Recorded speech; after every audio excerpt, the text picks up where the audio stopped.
The slap echoed like a gunshot through the silent ballroom. My head snapped violently to the side. The force of Grant's hand striking my cheek threw me entirely off balance. I stumbled backward, the heel of my shoe catching the edge of the velvet carpet. I crashed backward into the massive, 7-tier crystal champagne tower. Hundreds of expensive glass flutes shattered across the polished marble floor. The sound was deafening. I lay on the cold floor, soaked in vintage champagne, staring up at the intricate gold leaf ceiling of the grand ballroom. 600 guests, the wealthiest, most influential members of the Chicago financial elite, stared at me in absolute, deathly silence. Standing above me, his chest heaving, his face contorted in sheer, unhinged rage, was my husband, Grant Vale. "You do not speak to my father that way," Grant roared, his voice echoing off the walls. "You are nothing. You are a pathetic dirt scrubber who restores old houses. We brought you into this family, we gave you a name, and you humiliate me in front of my investors. Get out! Get out of my sight!" I didn't scream. I didn't cry. I slowly pushed myself up from the floor, ignoring the sharp sting of broken glass biting into the palms of my hands. I wiped a mixture of blood and champagne from the corner of my mouth. I looked past Grant. I looked at the VIP table, where my father-in-law, Conrad Vale, the patriarch of the Vale Heritage Wealth Fund, was sitting. Conrad didn't look appalled that his son had just assaulted a woman in public. He looked vindicated. Beside him, my mother-in-law, Vivienne, was already signaling security to have me removed, while my sister-in-law, Celeste, whispered something to her husband, Malcolm, hiding a malicious smirk behind her champagne flute. The nightmare had started 10 minutes earlier, during Conrad's keynote toast for the fund's 30th anniversary. For 5 years, I had endured the Vale family's relentless elitism. They were obsessed with superior bloodlines and generational wealth. Because I worked as a historic real estate consultant, spending my days on scaffolding, inspecting foundation cracks and restoring brickwork, they viewed me as manual labor. They treated me like a stray dog Grant had brought home. During the toast, Conrad had raised his glass to the crowd and decided to make a joke at my expense. My son, Grant, has always had a soft spot for charity. Conrad had boomed into the microphone, the crowd chuckling softly. Whether it's funding a new wing at the hospital or marrying a girl who spends her days covered in drywall dust. But that is the Vale way. We elevate those beneath us. I had endured enough.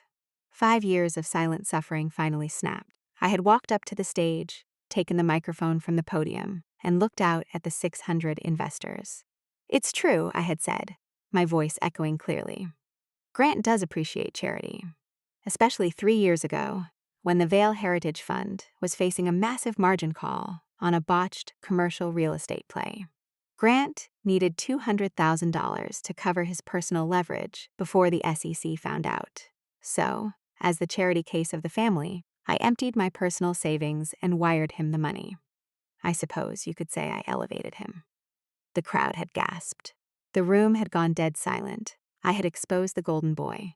I had shattered the illusion of the flawless Vale empire, and for that, Grant had struck me. Now, standing amidst the shattered glass, I looked around the room.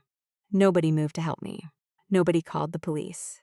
In this room, power dictated morality, and Conrad Vale was the most powerful man in the room. I looked at Grant. His fists were clenched, waiting for me to cry, waiting for me to apologize, waiting for me to shrink back into the subservient role he had designed for me. "You hit me," I said, my voice eerily calm, barely above a whisper, yet it seemed to carry to the very back of the room.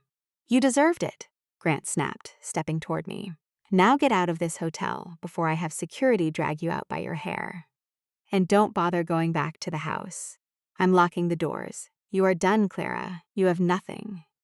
I stared at him for 3 long seconds. I didn't hit him back. Physical retaliation was the weapon of the weak, the desperate, and the uncalculated.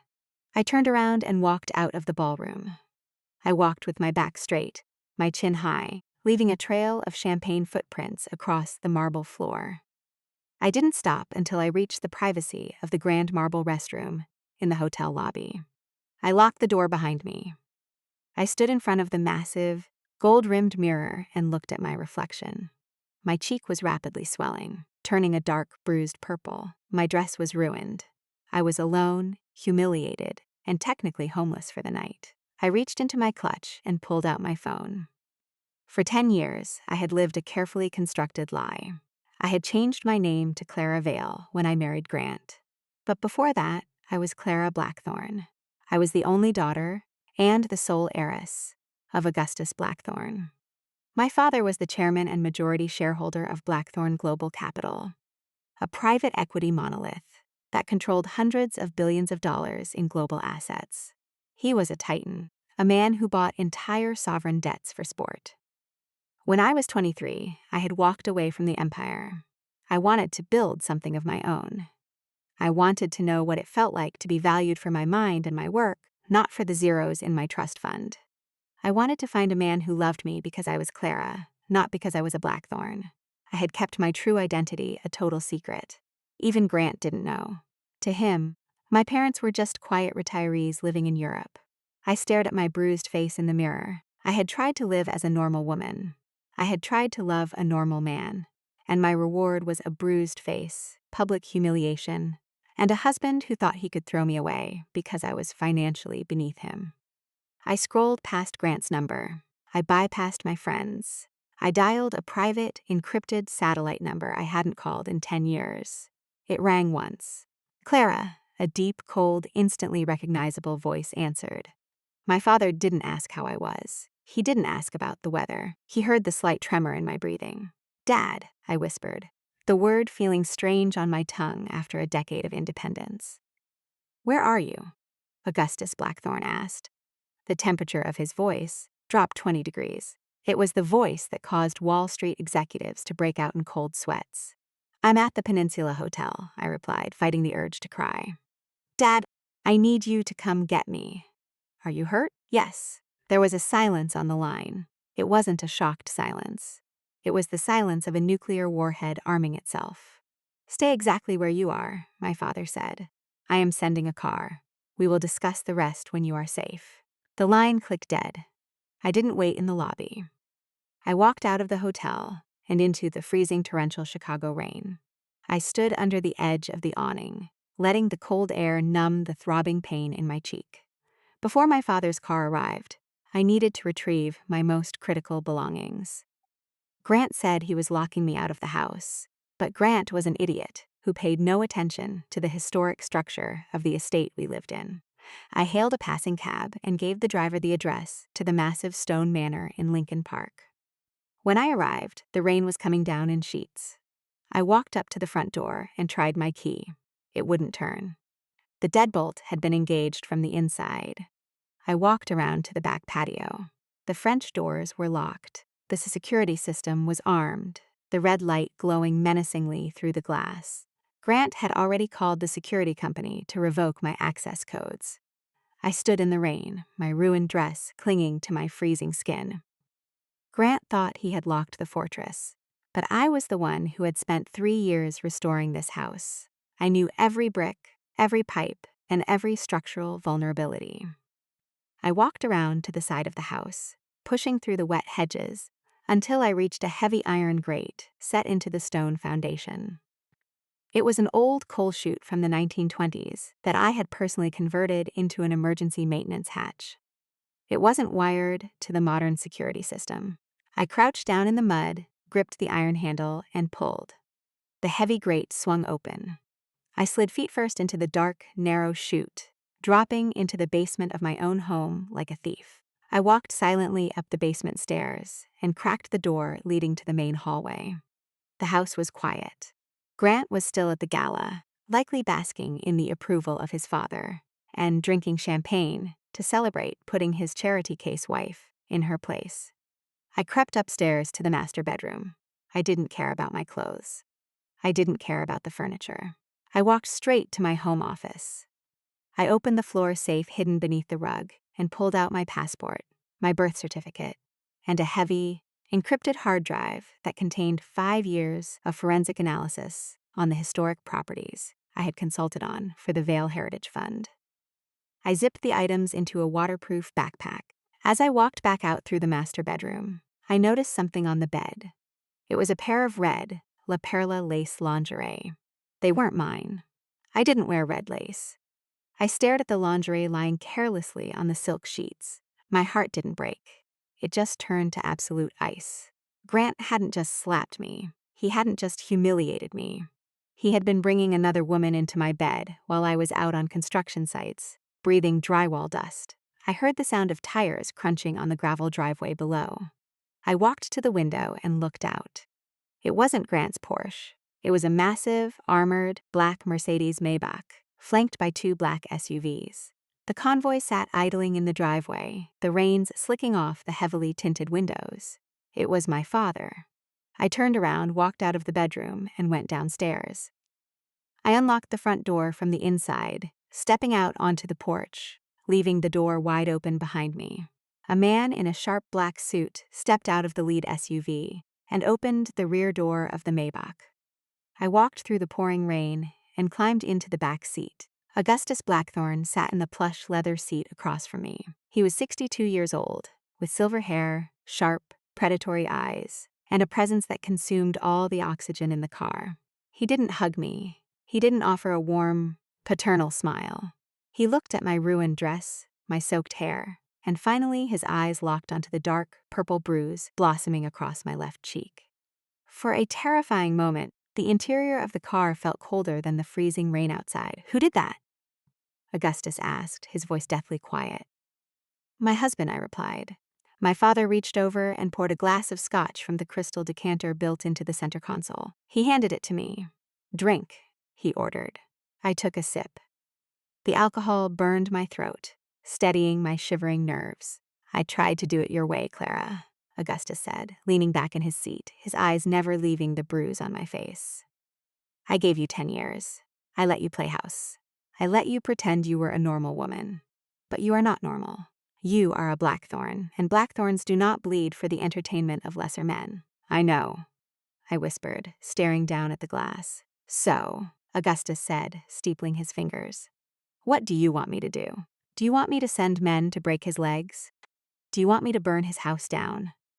I can have him erased from the city by sunrise." I looked up at my father. I thought about the slap. I thought about Conrad calling me Charity. I thought about the red lingerie on my bed and the smug smile on Celeste's face as I fell into the glass. "No," I said, my voice hardening, the 10 years of subservient compliance finally snapping, releasing the ruthless corporate predator that was written into my DNA. "Violence is temporary, Dad. They don't respect violence. They respect money. They respect status." Augustus raised a single eyebrow. "Go on. I don't want you to ruin them," I said, looking out the tinted window as the Maybach pulled away from the estate. "I want to ruin them myself. I want to take everything they value, everything they have ever built, and I want them to know exactly who did it." My father smiled. It was a cold, terrifying smile that I hadn't seen since I was a child, watching him dismantle a rival hedge fund. "Welcome back to the family, Clara," Augustus said. He reached into the pocket of his suit, pulled out a thick, black card case, and handed it to me. I opened it. Inside was a stack of heavy, matte black business cards embossed with silver foil. Asterisk, Clara Blackthorne, Executive Vice President of Acquisitions, Blackthorne Global Capital. "We have an executive suite waiting for you at the penthouse," Augustus said, pouring himself a scotch. "A private doctor is waiting to look at your face. Tomorrow morning, you have access to the full resources of my intelligence division, my forensic accountants, and my legal team." He took a sip of his scotch. "Let's see what these Vale people are really made of." The next morning, I woke up in the massive master suite of the Blackthorne Global Penthouse, overlooking Lake Michigan. My bruised cheek had been treated by a private physician, the swelling reduced by a medical-grade cold compress. I walked into the cavernous walk-in closet, bypassing the racks of casual clothing I had worn for the last decade, and pulled out a sharp, tailored charcoal power suit. I was sitting in my new executive office on the 60th floor, drinking espresso, when my assistant buzzed the intercom. "Miss Blackthorne," the assistant said. "A courier just dropped off a legal envelope addressed to Clara Vale. It was forwarded from a cheap motel downtown, where your husband's private investigator assumed you were staying." Bring it in, I said. A moment later, I was staring at a settlement agreement drafted by Malcolm Reed, my smug, arrogant brother-in-law who served as the lead corporate counsel for the Vale Heritage Wealth Fund. It was a pathetic, insulting document. Malcolm had drafted a non-disclosure agreement, demanding my absolute silence regarding the $200,000 margin call I had covered for Grant. In exchange for my silence, a swift divorce, and relinquishing all claims to the Lincoln Park estate, they were offering me a one-time payment of $5,000.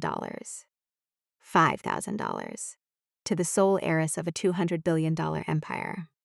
I didn't get angry. I actually laughed. It was the laugh of a predator watching a mouse try to negotiate with a trap.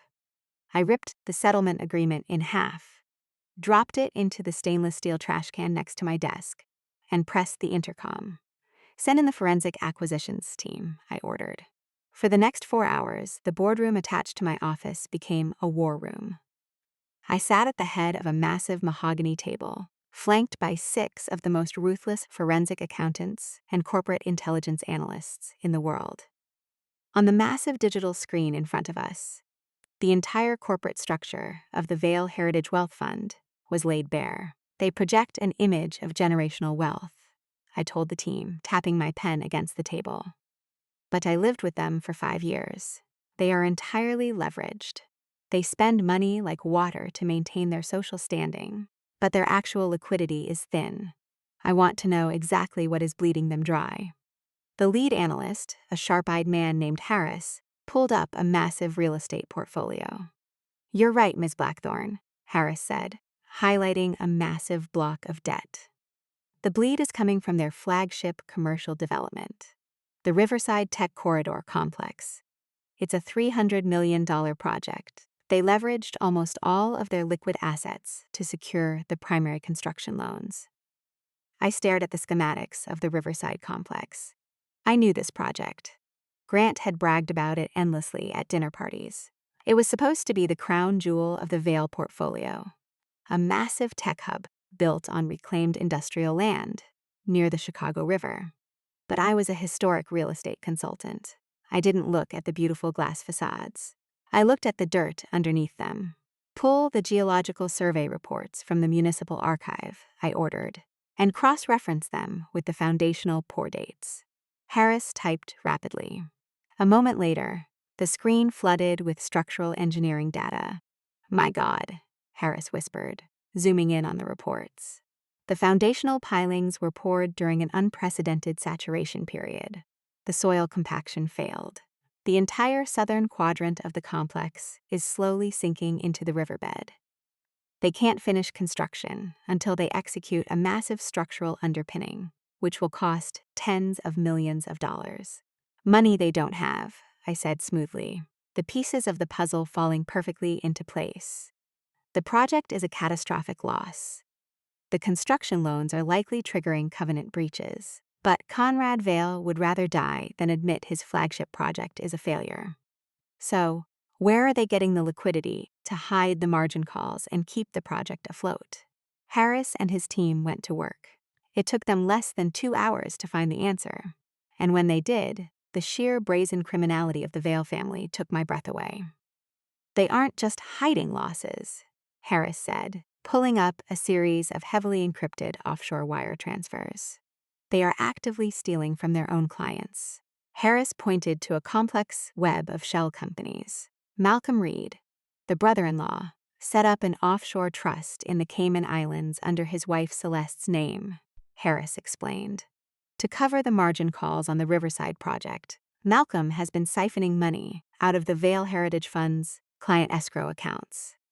We're talking about municipal pension funds, teachers' retirement accounts, and elderly investors. He's moving the client money into the offshore trust, washing it through fake consulting fees, and injecting it back into the Riverside project to make the balance sheets look clean. I felt a cold, furious disgust wash over me. They weren't just arrogant elitists.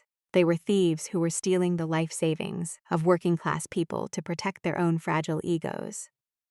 "There's one more thing, Clara," Harris said quietly, looking at me with a profound sense of professional sympathy. He pulled up a specific routing number. I tracked the personal accounts you held before you moved your primary assets back to Blackthorne Global, Harris said. Yesterday afternoon, right before the gala, Malcolm used a forged spousal authorization form to drain the remaining $40,000 you had in your personal savings account. He routed it straight into Celeste's offshore trust. They hadn't just slapped me and thrown me out in the rain. They had stolen my money to fund Celeste's shopping habits, while offering me a pathetic $5,000 settlement to shut up. All right, I said, my voice dropping to a terrifying surgical whisper. The gloves are off. Do you want me to forward the escrow theft proof to the SEC? Harris asked, his fingers hovering over the keyboard. Yes, I replied. Send the dossier anonymously to the regional director of the Securities and Exchange Commission. But before you do that, I want to address their immediate liquidity. I stood up and walked over to the massive glass window, looking out over the city of Chicago. Blackthorne Global Capital holds the primary debt notes for the boutique banks and the luxury country clubs that the Vale family uses, I stated. I want you to initiate an immediate, zero-tolerance risk assessment on their personal accounts. Flag the offshore transfers as suspected money laundering. If we flag those accounts, the boutique banks will automatically freeze their lines of credit to comply with federal regulations, Harris noted, a small smile playing on his lips. I know, I said. Execute it. At 2 p.m. that afternoon, Vivian and Celeste Vale were enjoying a lavish day of shopping on the Magnificent Mile, entirely unconcerned that I had been thrown out of the house the night before.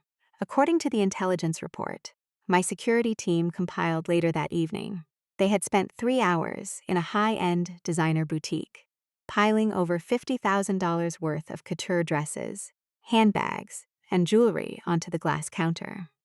Vivienne, sipping complimentary champagne provided by the boutique manager, pulled out her heavy, black titanium American Express card and handed it to the cashier. Put it all on this, darling, Vivienne said imperiously. The cashier swiped the card. A sharp beep echoed from the machine. The cashier frowned, tapping the screen. I'm sorry, Mrs. Vale. The card was declined. Vivienne let out a sharp, aristocratic laugh. Declined? Don't be ridiculous. That card has no limit. Your machine must be broken. Swipe it again. The cashier swiped it again. Declined. Account frozen. Please contact institution. The cashier looked up, suddenly nervous. Ma'am, the terminal says the account has been frozen by the issuing bank. Celeste rolled her eyes, pulling out her own platinum card. Honestly, Mother, you probably just forgot to pay the balance. Use mine. The cashier swiped Celeste's card. Clanged. Account frozen. Vivienne's face flushed a deep, angry red. The other wealthy patrons in the boutique were beginning to stare. For the Vale family, public humiliation regarding money was a fate worse than death. This is unacceptable, Vivienne snapped, snatching the card back. I am calling my husband right now. We will have this entire store shut down for this insult. She dialed Conrad's number. It went straight to voicemail. She dialed to voicemail. She dialed Malcolm. Malcolm didn't answer because he was currently standing in the lobby of his prestigious downtown law firm, surrounded by federal agents. At exactly 2:15 p.m., a team of 20 auditors and field agents from the Securities and Exchange Commission, flanked by armed federal marshals, had raided the offices of Reed and Associates. Malcolm had been sitting in his corner office, drafting another insulting settlement letter to send to my motel, when the glass doors of his suite were thrown open. Malcolm Reed? A stern-faced SEC director demanded, holding up a federal warrant. Step away from the computer. Excuse me? Malcolm shouted, his arrogant corporate lawyer persona immediately engaging. You cannot storm into a private law firm. This violates attorney-client privilege. I will have your badges for this. Attorney-client privilege does not cover the active facilitation of massive wire fraud and the theft of client escrow funds. The director replied coldly. We have the routing numbers for the offshore trust in the Cayman Islands. We have the forged authorization forms. We are seizing your physical servers, your hard drives, and every single paper file in this building. Malcolm froze. The blood drained completely from his face. leaving him looking like a terrified ghost. He knew exactly what the offshore trust was. He knew that the moment the SEC cracked those servers, they would find the trail of stolen pension funds he had used to prop up the Riverside project. His entire career, his firm, and his freedom were instantly vaporized. As the federal agents began pulling hard drives from the server room, Malcolm frantically pulled out his cell phone and dialed his father-in-law, Conrad. Conrad!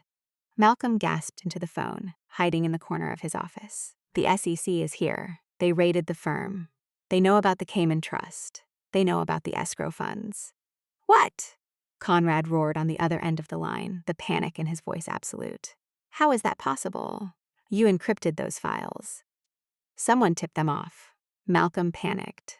Conrad, if they freeze the remaining liquid assets, we are going to default on the Riverside construction loans by tomorrow morning. The entire fund will collapse. There was a long, terrifying silence on the line. We have one option left, Conrad said, his voice trembling with a desperate, frantic edge. The emergency bailout. The $150 million? Malcolm asked. Conrad, we haven't secured that funding yet. We have the final signing meeting tomorrow at 9 a.m., Conrad replied, breathing heavily. If we secure the $150 million in cash, we can plug the holes in the escrow accounts before the SEC finishes their audit. We can pay off the margin calls and bury the Riverside failure. It's our only lifeline. Who is the underwriter? Malcolm asked desperately. Who can write a check for $150 million in 24 hours? Blackthorne Global Capital, Conrad replied. I was sitting in my executive office, listening to the recorded intercept of the phone call provided by my corporate security team. I smiled, a slow, chilling smile. They were bleeding out. Their accounts were frozen. The feds were tearing apart their law firm, and their absolute last hope for survival was walking into my building tomorrow morning to beg for $150 million. I picked up my desk phone and called my assistant. Ms. Blackthorne? My assistant asked. Contact the reception desk in the main lobby, I ordered smoothly. Tomorrow morning at 8:45 a.m., Conrad and Grant Vale will arrive for a final signing meeting regarding a corporate bailout.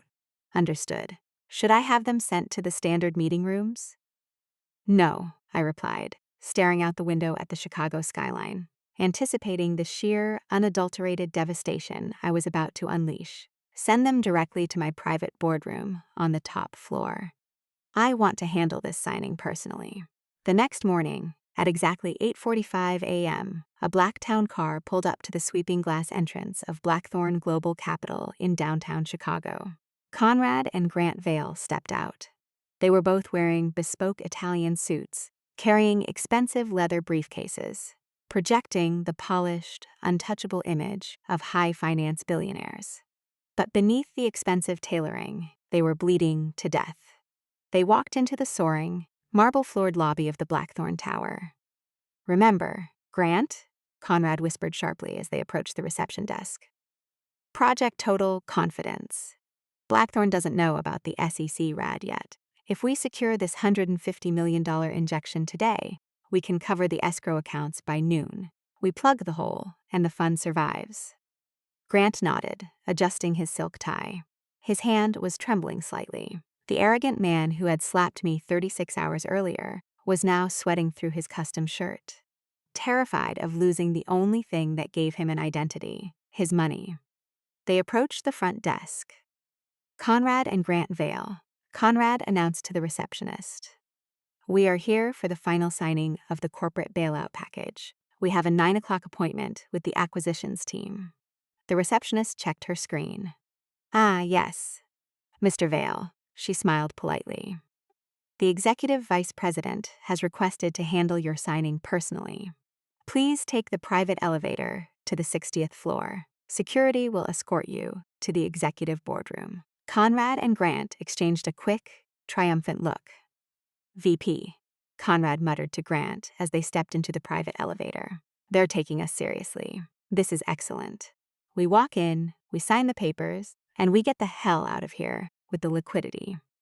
The elevator doors opened on the 60th floor.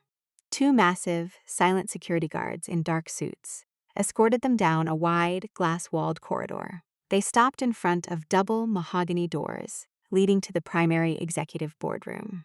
The security guards opened the doors.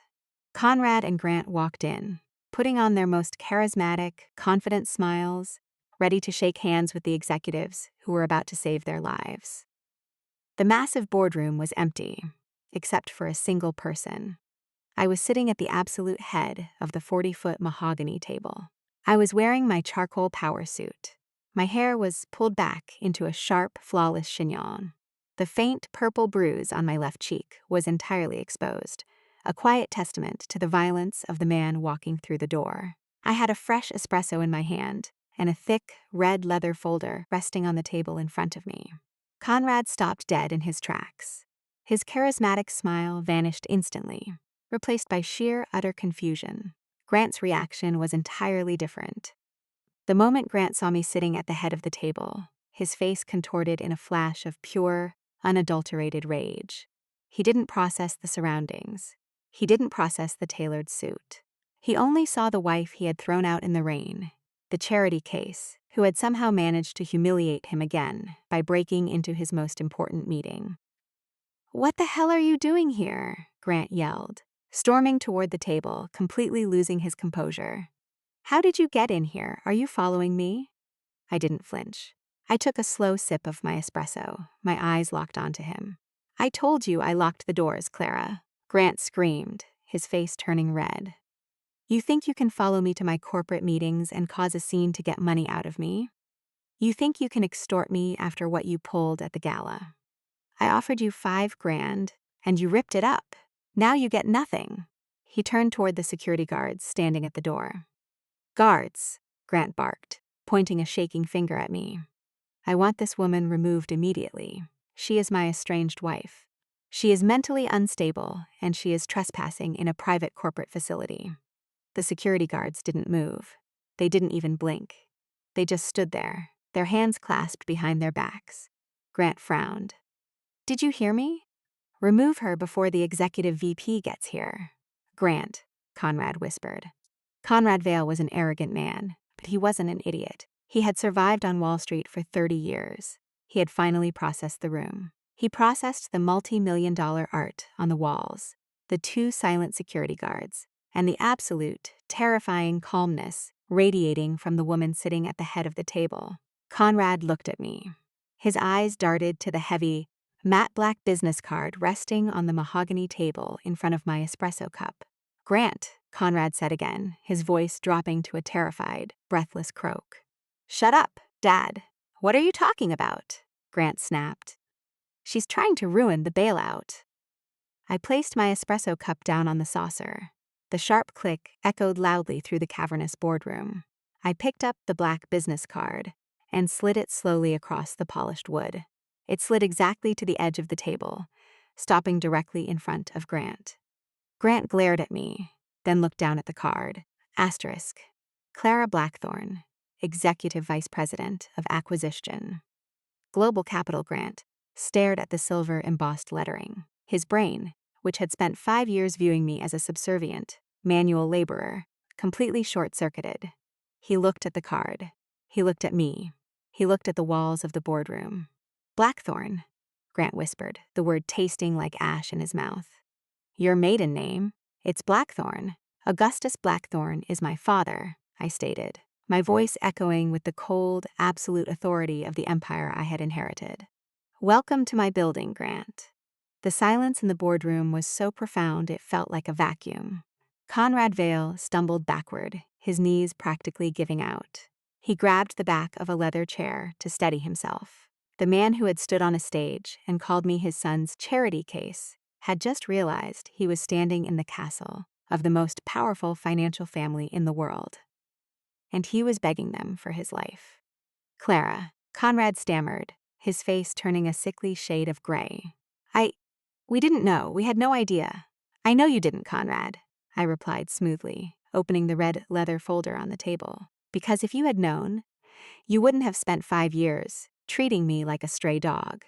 You wouldn't have publicly humiliated me. And you certainly wouldn't have let your son strike me across the face."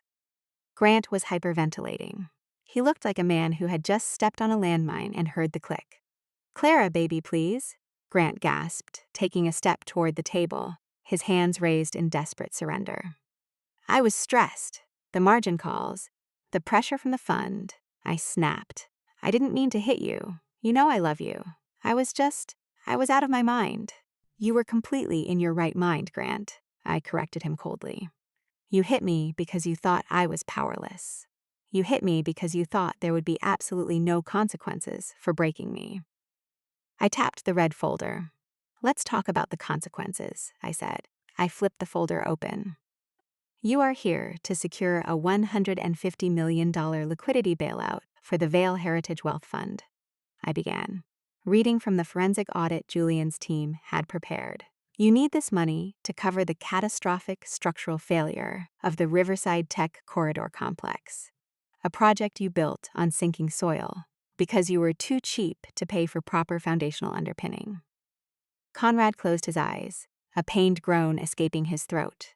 "But you didn't just hide the failure," I continued, my voice sharp and ruthless.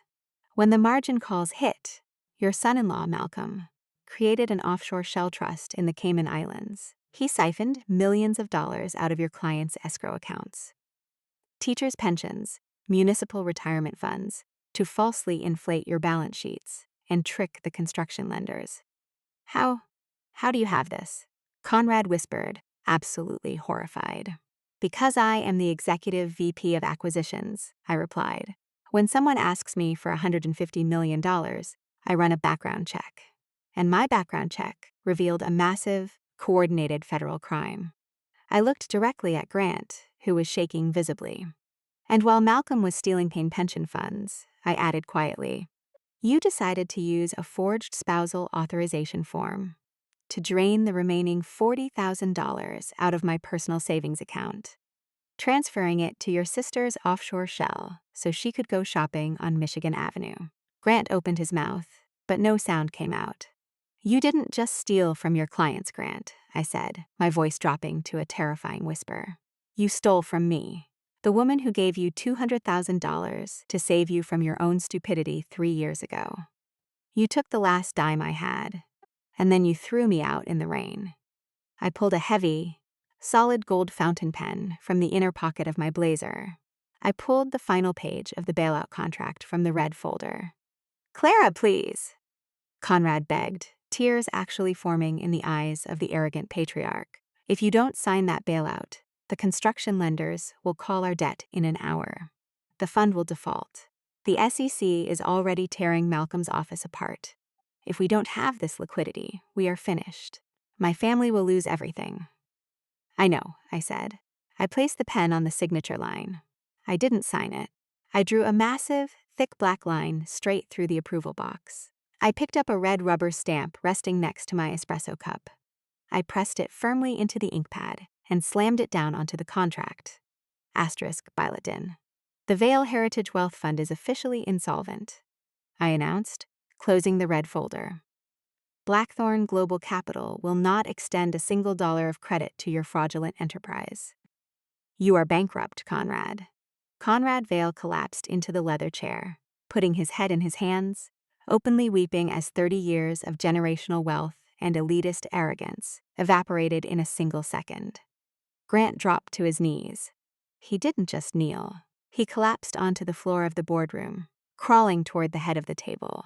"Clara, I'm sorry," Grant sobbed, grabbing the edge of the mahogany table, looking up at me with sheer, unadulterated terror.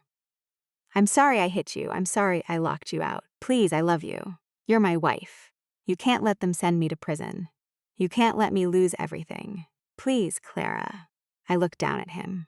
The man who had stood above me in the ballroom, screaming that I was nothing, was now weeping at my feet like a pathetic child. I opened a secondary black folder resting on the table.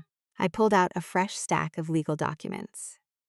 "I am not your wife, Grant," I said, sliding the documents to the edge of the table, letting them fall onto the floor directly in front of him.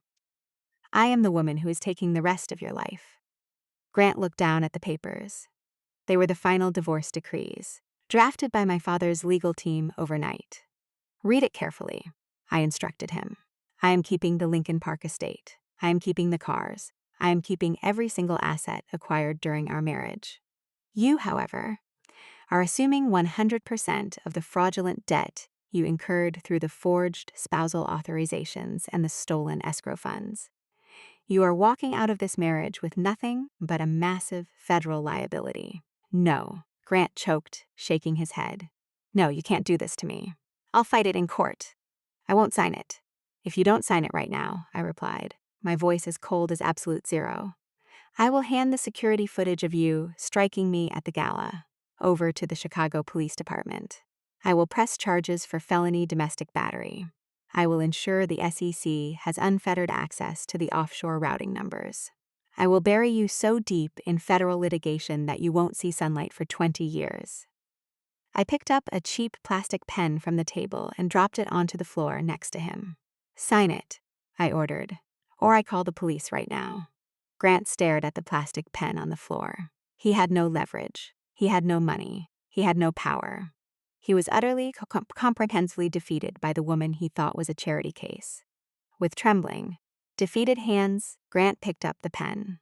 He knelt on the floor of the Blackthorne boardroom and signed away his home, his cars, his money, and his marriage, crying silently as he accepted his own destruction. When he finished, I didn't reach down to take the papers. I let them sit on the floor. The double doors of the boardroom opened. My father, Augustus Blackthorne, walked into the room. He didn't look at Conrad weeping in the chair, and he barely glanced at Grant kneeling on the floor.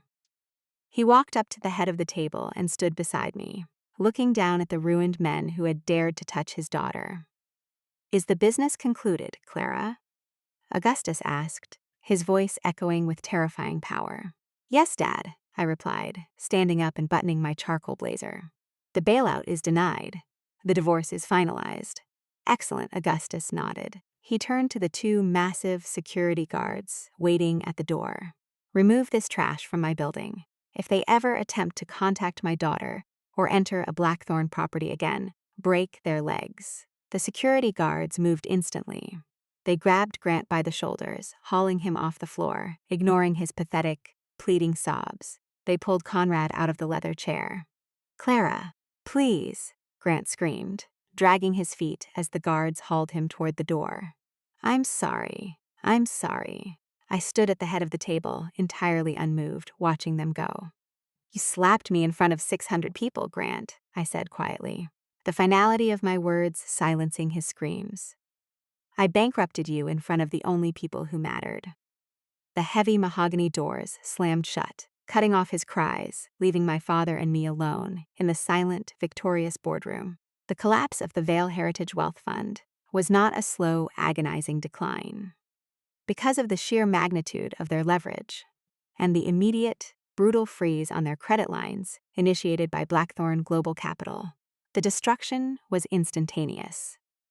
Within 24 hours of the denied bailout, the primary construction lenders for the Riverside Tech Corridor complex officially called in their massive loans. The covenant had been irrevocably breached. By noon the following day, the news had leaked to the financial press. The headlines across the Wall Street Journal, Financial Times, and Bloomberg were merciless, exposing the Golden family of Chicago as nothing more than sophisticated criminals. The SEC raid on Malcolm Reed's prestigious law firm became public knowledge, and the terrifying rumors of stolen pension funds triggered a massive, uncontrollable bank run by the fund's remaining high-net-worth investors. Everyone wanted their money out before the federal prosecutors froze the remaining liquidity, which only accelerated the fund's absolute demise. The Vale Empire, built on 30 years of elitism, arrogance, and fraudulent liquidity, burned completely to the ground in less than 48 hours. A week later, the federal indictments came down like a hammer. Malcolm Reed, the arrogant corporate lawyer who had orchestrated the Cayman Island trusts, the forged spousal authorizations, and the systemic theft of elderly clients' escrow funds, was arrested by federal marshals at a cheap motel near O'Hare Airport, attempting to flee the country with a fake passport and a briefcase full of cash. He was charged with 32 counts of massive wire fraud, embezzlement, and money laundering. He was immediately disbarred, his entire career and pristine reputation vaporized in a single devastating news cycle. The man who had sneered at my career was now facing up to 30 years in federal prison. Conrad Vale, the patriarch who was so obsessed with his superior bloodline and his country club status, was indicted for federal conspiracy and massive securities fraud because all of his liquid assets were frozen by federal prosecutors to ensure restitution for the stolen pension funds. He didn't even have the money to post his own bail. The man who had proudly stood on a stage and mocked me at a 600-guest gala was forced to surrender his passport and wear a bulky, humiliating GPS ankle monitor. He was confined to a small, rented townhouse in a working-class suburb he used to mock relentlessly at dinner parties. His prestigious country club memberships were revoked instantly, and none of his wealthy friends would ever take his phone calls again. And then there was my ex-husband. Because Grant had signed the divorce decree, assuming full liability for the fraudulent debt, and because he was deeply, undeniably implicated in the forged authorizations used to steal my money, he was financially annihilated. He lost the sprawling Lincoln Park estate. He lost his vintage Porsche. He lost his massive collection of tailored suits and Rolex watches. Every single luxury item he owned was seized, liquidated, or transferred directly to my portfolio. He was forced to move into the cramped two-bedroom apartment with his disgraced, terrified parents. Vivian and Celeste, the two arrogant women who had scoffed when their black cards were declined at the high-end boutique, were suddenly forced to confront the horrifying, suffocating reality of poverty. With their bank accounts frozen and their husbands facing decades in federal prison, they had to survive by selling their massive collections of designer handbags, couture shoes, and heirloom jewelry on consignment websites just to buy groceries and pay the utility bills. They had treated me like a peasant because I worked with my hands and wore work boots. Now, they were desperately haggling with aggressive pawnbrokers over the price of used Chanel jackets and diamond tennis bracelets just to keep the lights on in their miserable, cramped apartment. As for me, my life moved in the exact opposite direction, ascending rapidly into the highest echelons of global power. 6 months after the fateful meeting in the boardroom, I was fully established in my role as the Executive Vice President of Acquisitions at Blackthorne Global Capital. I didn't just sit behind a massive mahogany desk pushing paper. I used the immense capital at my disposal to aggressively acquire distressed historic real estate properties across the Midwest. The exact kind of properties the Vale family had looked down on me for restoring. But I wasn't just flipping them for corporate profit. I funneled a massive portion of Blackthorne's philanthropic budget into a highly personal, revolutionary new initiative. I bought a massive, sprawling, Gilded Age mansion in the heart of Chicago, a gorgeous stone property that had sat abandoned and decaying for 20 years. I didn't hire a massive construction firm to restore it. I put on my work boots, strapped on my familiar tool belt, and spent my weekends personally overseeing the restoration of the brickwork, the foundational underpinning, and the intricate, hand-carved woodwork.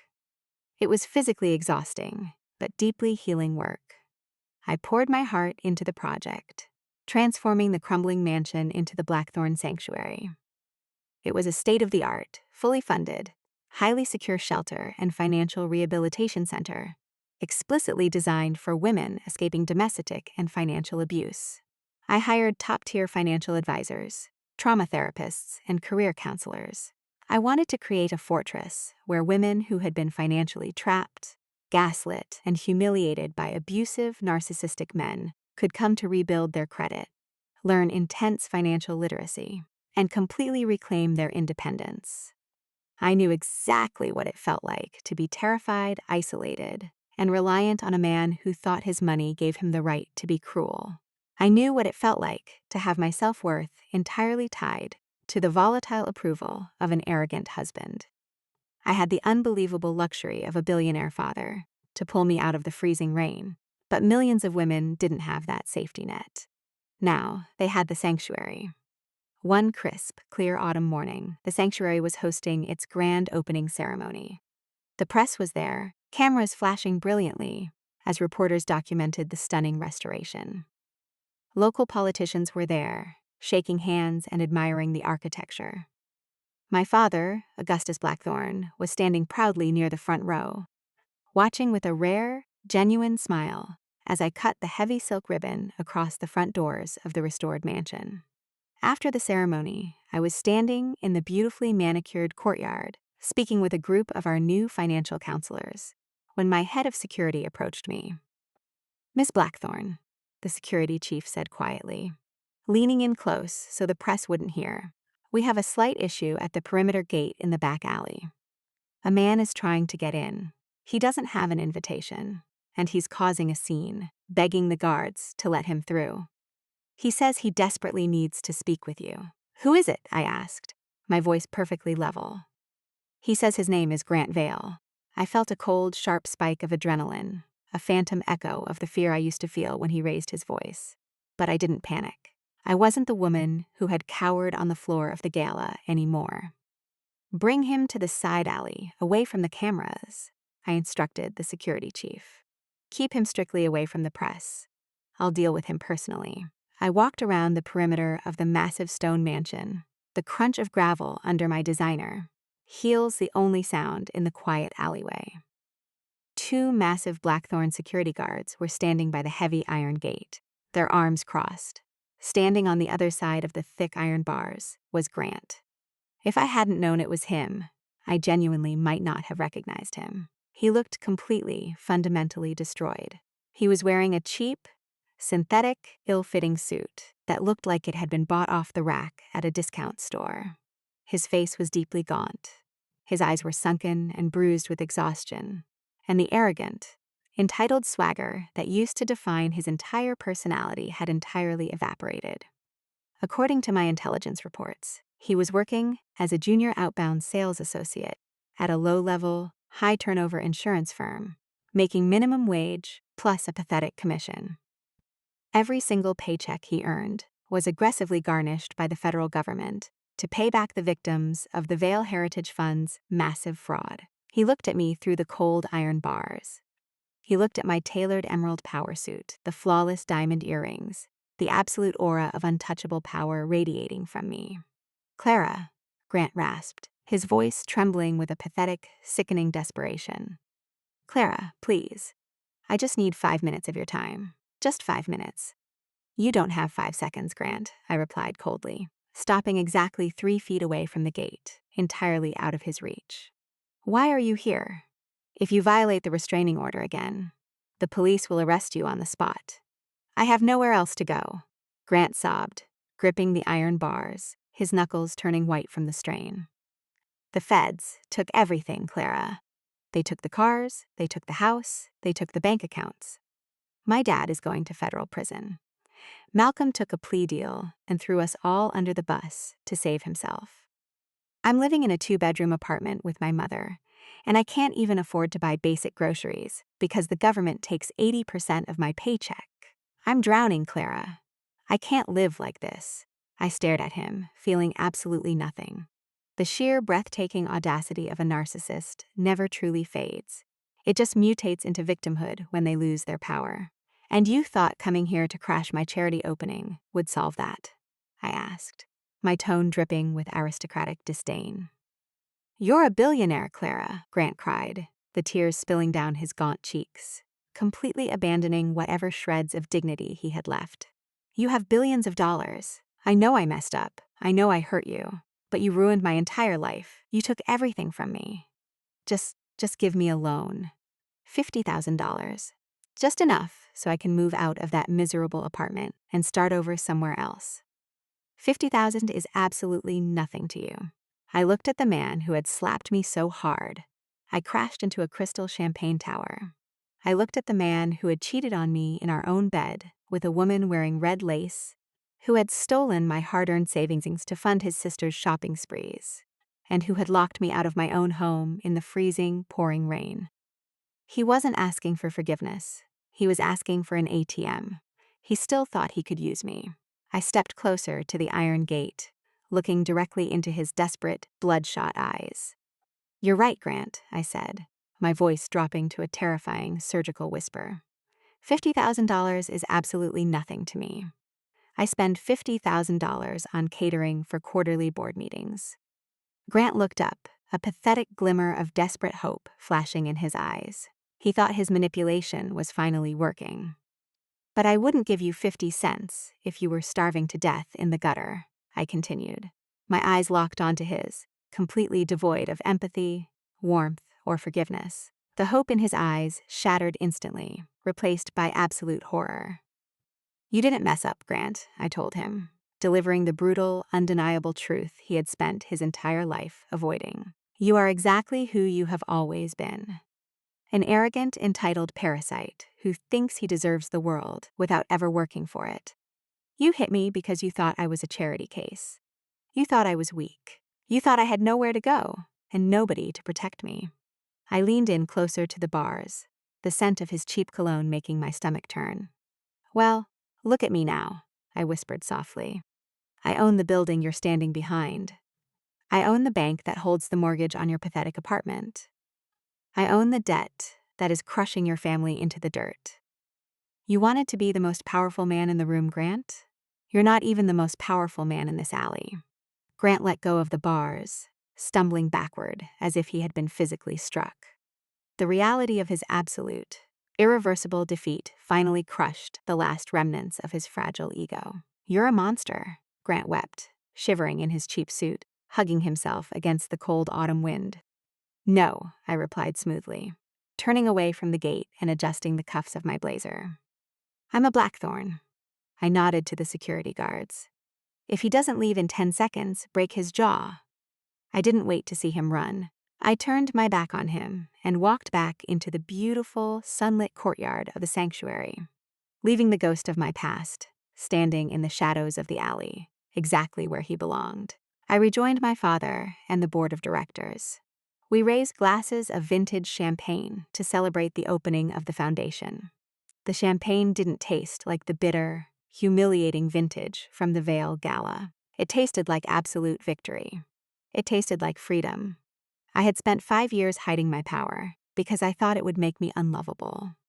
I thought if I shrank myself, if I played the quiet, hardworking, subservient wife, I could build a normal, happy life with a normal man. But I had learned the most valuable lesson of my existence. Never shrink yourself to make a weak man feel tall. Because the moment you let him believe he is taller than you, he will inevitably try to step on you. Grant Vale had tried to step on me. He had slapped me in front of 600 people to prove his dominance, to prove that he was the master and I was the charity case. And, in return, I didn't raise a single finger against him. I just bought the ground he was standing on, and I pulled it out from under his feet. I took a slow, deep sip of the champagne, looking out over the sanctuary I had built with my own hands and my own money, ready to help hundreds of women reclaim their lives. The Vale Heritage Wealth Fund was gone. Malcolm was disbarred and facing prison. Conrad was indicted, and Grant was doomed to a lifetime of minimum wage labor and unpayable federal debt. I was 34 years old. I was the executive vice president of one of the most powerful financial empires on earth. And for the first time in my life, I didn't have to hide who I was or apologize for my power. So tell me honestly, if your partner publicly humiliated you, struck you across the face, and locked you out in the rain because they thought you were a poor, helpless charity case, would you call the police and fight them in court for a meaningless apology? Or would you call your billionaire father, freeze their credit lines, deny their massive corporate bailout, and legally bankrupt their entire arrogant family before lunch? Let me know in the comments. I read every single one.